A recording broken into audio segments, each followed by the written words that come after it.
Welcome to the tutorial over 6.2 Inverse Functions and Relations. Your new vocabulary is inverse relation and inverse function. So the property of inverses. Usually you have your regular function, and to get your inverse, which you see by this little -1, don't say to the -1 power. It reads f inverse. So f to the -1 is read as f inverse. Okay, so the way you get it is you switch your x and y. Okay, switch your x and y. So, for instance, we have our original function f of x, which is x minus 4. If we want to evaluate f of 6, that means everywhere you see an x, you now replace it with the 6. And you simplify to get 2. If we were to evaluate f inverse of 2, that means we take this new function we have over here, x plus 4, we plug in a 2, and we get 2 plus 4 is 6. Now, if you look here, f of x, we plugged in 6, and we got 2. And over here, we plugged in 2, and got 6. All we did was take our x and y, and we switched them. So let's try an example. Example 1, geometry. The ordered pairs of the relation 1, 3, 6, 3, 6, 0, 1, 0 are the coordinates of the vertices of a rectangle. Find the inverse of this relation. Describe the graph of its inverse. Alright, the first thing I like to see is either put this in an XY table so you can kind of see it. We have 1, 3, 6, 3, 6, 0, 1, 0. Now, to get the inverse, you're going to take your x and y's and switch them. So we're going to get our new table of x and y's. We're going to call this new. So now the 3 is going to be my new x, and the 1 is going to be my new y. We're going to take the next one and switch it. 3, 6, next one, 0, 6, and 0, 1. Alright, so this is my inverse table, meaning my new points are 3, 1, 3, 6, 0, 6, and 0, 1. Now as for the graph, make sure you have this written down so we can graph this. Now, that green box there is my original function. Okay, so this was the 1, 3, the 6, 3, 6, 0, and 1, 0. Now, when we switched my x and y coordinates, I now got this blue box. Now, what's interesting about inverses is that we actually flip over the line y equals x. So that's why this line is here. So if we take our x and y and flip them, this actually reflects it over the line y equals x. Also, I want to point out that this is indeed a relation, because if you notice, if we did the vertical line test, this is technically not a function, so we have to say it's a relation. That's the difference between inverse function and relation. And the big thing, again, is to see that the relation, when you switch the x and y values, it's a reflection over y equals x. Alright, so we're going to try a different type of example. Now we're going to actually find the inverse of f of x of -1/2 x plus 1, and then we're going to graph the function and its inverse. Alright, so when you're actually finding an inverse, I'm going to rewrite this as y equals -1/2 x plus 1. Now I'm going to take my x and my y, and I'm going to switch them to where I get x equals -1/2 y plus 1. Now the trick here is to solve for y, get it by itself, and then once you do that, you get your inverse function, and you're going to rewrite it as f to the -1 power of x, and you write that as f inverse. So sorry, you say it as f inverse. You don't say to the negative 1 power.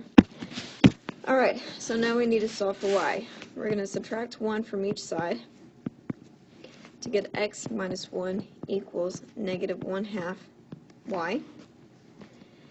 And then you can either divide by negative 1/2, or we can actually multiply by the reciprocal, meaning you flip the fraction.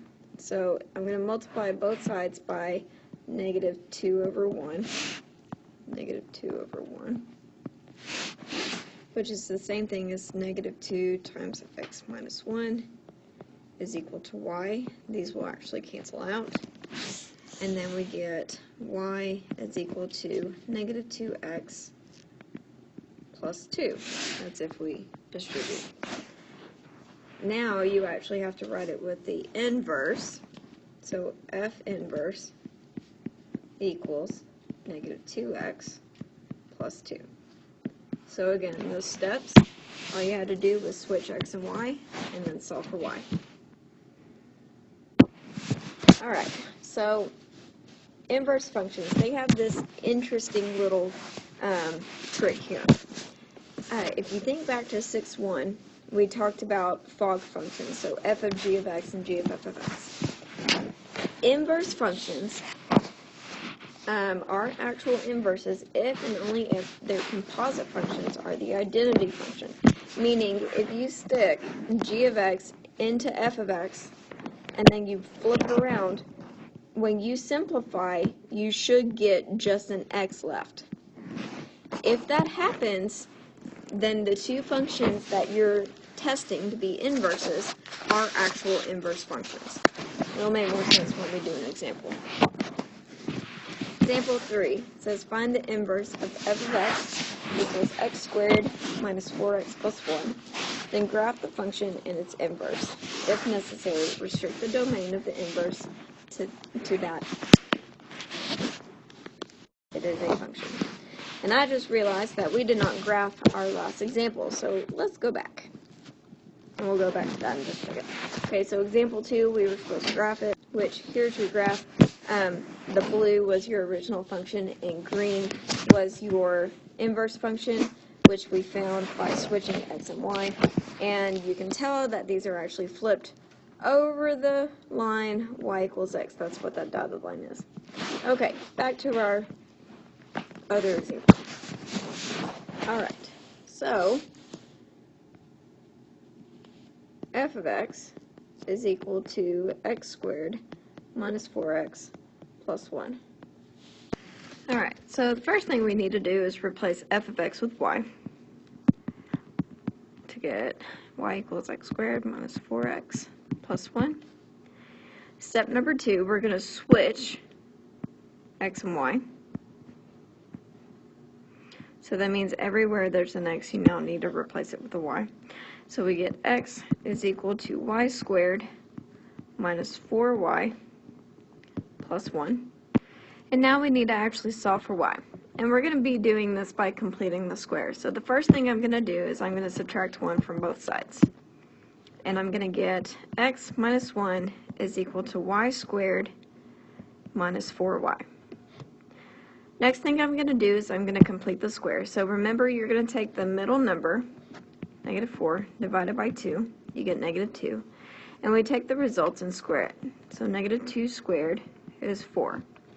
So I'm actually going to add 4 to both sides of my equation. Now, here I'm going to get x plus 3 equals, now you need to factor this. It's going to give you y minus 2 squared. Alright, next thing you need to do is get rid of the square. So you're going to square root both sides. Now remember, when you square root, you have to make sure you put your plus or minus in front. So we get plus or minus the square root of x plus 3 is equal to y minus 2.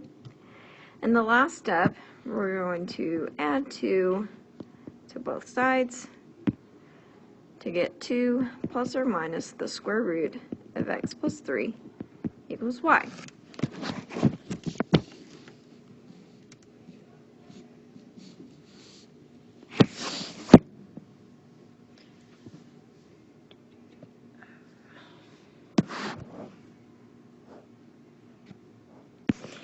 Oops, sorry guys. I didn't realize I didn't press the pause button, so you sat there for 8 seconds. My bad. Alright, so we're going to replace the y with f inverse of x equals 2 plus or minus the square root of x plus 3.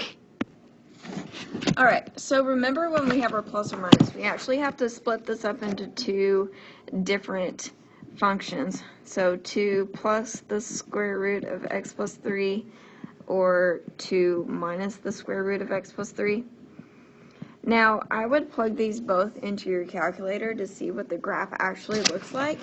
And it looks like that 2 plus the square root of x plus 3 only exists on the domain from 2 to infinity.